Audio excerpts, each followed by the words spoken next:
It's the end of an era. This is the last year that 4 teams will make the college football playoff. Starting next season, the playoff will be composed of 12 teams. Surely that will make college football fans happy, and there won't be any arguments as to which team should make the college football playoff, right?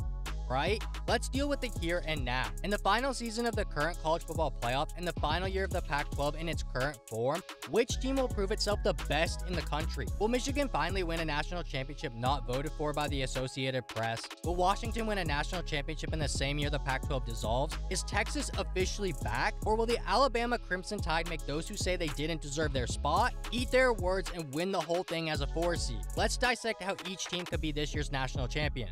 This year marks Michigan's 3rd straight appearance in the college football playoff. Does that mean 3rd time's the charm? Having a healthy JJ McCarthy will certainly increase those odds. After suffering a week 6 ankle injury, JJ McCarthy is fully healthy. He should have his mobility back inside and outside of the pocket. A necessity for Michigan to be successful given that star offensive lineman Zach Zinter, who was a unanimous All-American and who didn't allow a sack this season, is out for the year. Even with the loss of Zach Zinter, Michigan is still a physical team on both sides of the ball. They're 8th in time of possession this year, utilizing a balanced offense that runs the football as well as any team in the country with the duo of Blake Corum and Donovan Edwards. They also rely on the quarterback with the 2nd highest completion percentage and sustained drives by converting 3rd downs at 46.7%. That's tied for 2nd best among playoff teams and tied for 15th overall in the country, which is important because Michigan isn't a team built on explosive plays. Only plays of 10 plus yards and 20 plus yards are they in the top 50 in the country. They are tied at 50th best in the country in terms of plays of 10 plus yards and 46th in terms of plays of 20 plus yards. For a team to win a national championship without explosive plays, that team would need to stay ahead of the chains, play exceptional red zone defense, and win the turnover battle. That sounds like music to Michigan fans' ears since Michigan has been elite in all 3 of those areas this season. They commit the fewest penalties per game this year and 2nd fewest penalties overall, are 2nd best in terms of turnover margin, and are tied 3rd best in terms of opponent red zone scoring, and have given up the fewest total red zone touchdowns of any team. It has not been pretty every week, but if nothing else, the Washington Huskies have found ways to win football games. When it matters most, someone from the Huskies makes the necessary play or plays needed to win. Washington is led by Coach of the Year Kalen DeBoer and Michael Penix, the Heisman Trophy runner-up, who has had an amazing season this year leading the nation in passing yards. He's done so with a great complement of elite playmakers. 2 1,000-yard receivers in Rome Odunze and Jalen Polk, a 1,000-yard rusher in Dylan Johnson, as well as Jalen McMillan and Jeremy Bernard, who have each been leading receivers in at least one Huskies win. Bernard versus ranked Arizona and McMillan twice, but none more important than in Washington's most important game of the year, the Pac-12 championship game. Washington's offense is highly potent. Washington has the 8th highest scoring offense this season, has the 11th best offensive conversion rate on 3rd down, has only given up 11 sacks this season, tied for 4th best. No other playoff team is in the top 25, and are top 10 in explosive plays of 10 plus yards, 20 plus yards, and 30 plus yards. From a stats perspective, the Washington Huskies look pretty average, but the defense makes plays when necessary. A pick 6 against Arizona State in the 4th quarter, an interception against Utah late in the game, a late 4th down stop against Oregon State, and a 3rd down stop against rival Washington State. Not to mention the 3 4th down stops they had against Oregon in their first matchup. The Huskies are not without flaws. They have committed the 3rd most penalties, resulting in the 2nd most penalty yards. They have trouble scoring in the red zone. They are just 59th best in red zone scoring offense. They are one of the worst teams in the country getting to the passer for sacks. And despite the defense making timely stops and forcing timely turnovers, their turnover margin is just 1. In order for the Huskies to win a national championship, Washington will need to continue to make every single crucial play because they have a tendency to shoot themselves in the foot. How many times have you heard Texas is back in the last few years? Quite a few times, right? They finally managed to build a physical team with a strong defense in a conference that has typically played underwhelming defense. Texas is solid on defense in a lot of areas. They don't allow teams to sustain drives. They're 2nd in defensive 3rd down efficiency. They're tied with Michigan for 3rd best in red zone defense. They're 3rd in terms of rushing yards allowed per game and yards allowed per rush. And much the same as Washington, their defense has made opportunistic plays to win them football games. They had a 4th and goal stop against Kansas State in overtime.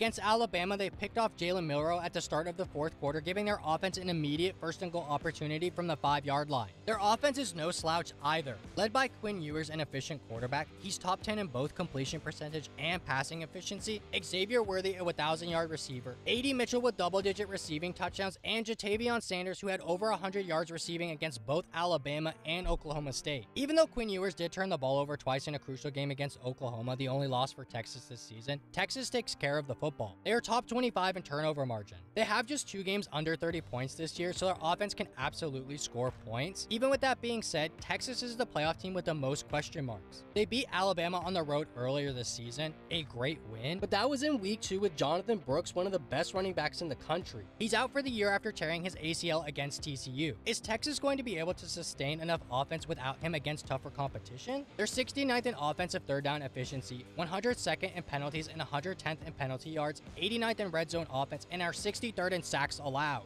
For Texas to win a national championship, they're going to need Quinn Ewers to play the best football of his career for 2 games. They will also need to continue to generate explosive plays to avoid offensive possessions in the red zone, and they will need to continue to lean on their defense's ability to force field goal attempts instead of giving up touchdowns in the red zone. Which Alabama team is going to show up for the college football playoff? The team that beat the top team in the country in the SEC championship game, the Georgia Bulldogs, or the team that was one snap away from losing to their rival Auburn Tigers? Alabama has had an up and down year, even if their team record doesn't reflect that. Jalen Milroe was benched, and then he wasn't. A week after losing to Texas at home, Alabama struggled to beat South Florida. It took a last-second Hail Mary on 4th and goal from the 31-yard line to beat Auburn. And yet still, Alabama has a chance to add a 19th claimed national championship and Nick Saban's 8th overall and 7th with Alabama. They have a dynamic quarterback in Jalen Milroe who can find pay dirt on any play, a reliable runner with 0 fumbles this season in Jace McClellan, whose status for the playoff is to be determined, Jermaine Burton, who has the 4th highest yards per reception, Will Reichert, who is responsible for the 16th most points this season and not one miss from 50 plus, and Dallas Turner, who is tied for the 14th most sacks. Despite Alabama's up and down season, Alabama has one of the best red zone offenses, 7th best. They are 15th in offensive third down conversion rate, 18th in scoring offense, 20th in turnover margin, 16th in scoring defense, and are able to get to the quarterback at a high rate, 12th best in the country in sacks. Alabama might rush the passer well, but they don't protect their quarterback well at all. They're 115th in sacks allowed. Putting themselves behind the chains against Michigan in their semifinal matchup is a recipe for disaster, given that Michigan doesn't give up free first downs by penalty. Alabama doesn't do a good job of stopping teams from scoring in the red zone, just 50th best, are middle of the road in terms of penalties and penalty yards, 75th and 69th best in those 2 categories, and they give up over 124 rushing yards per game, which is exactly what Michigan does best. For Alabama to win a national championship this year, they'll need to first get past Michigan's strong rushing attack. They'll also need contributions from a variety of playmakers, as they don't have the difference makers at skill positions that Michigan, Washington, or Texas have. Now that we've established the good, the bad, and the ugly of each playoff team, which team has the juice to win the national championship? A common phrase is that styles make fights. That's no less true here. It's going to come down to the trenches. You could probably say that about most football games. It's kind of a duh moment. On paper, Washington has the best offensive front and Alabama has the best defensive front. Washington has the worst defensive front and Alabama has the worst offensive front. Michigan and Texas are both middle-ish. The one saving grace for Alabama is Jalen Milroe's ability as a runner. Even if other teams pressure the quarterback, Milroe can still make big plays happen. JJ McCarthy has this ability as well when healthy, but I question how the Michigan O-line will fare against Alabama's quarterback pressure. And doesn't this feel like an Alabama year? There's tons of controversy around Alabama's inclusion in this year's playoff. There's a strong contingent of people who say Alabama doesn't deserve to compete for the national championship. Where have I seen this story before? Oh yeah, it was way back in 2011. LSU beat Alabama on a field goal in overtime during the regular season. Because of that loss to LSU, Alabama was not SEC champs. They didn't even make the SEC championship game. The sentiment among college football fans that were Alabama fans was that Alabama did not deserve to play for a national championship. Yet the BCS selection process put Alabama up against LSU in a rematch. In that rematch, Alabama dominated. They won the BCS National Championship game 21-0. Alabama's inclusion in the championship game that year was the final push needed to create what is now the college football playoff. Is history going to repeat itself? It is. Alabama is going to face off against and beat the Washington Huskies to win the college football national championship, proving that even though myself and many others believe Alabama did not deserve to make the college football playoff, Alabama is in fact the best team in the country and deserving of their playoff spot. Thank you for your time.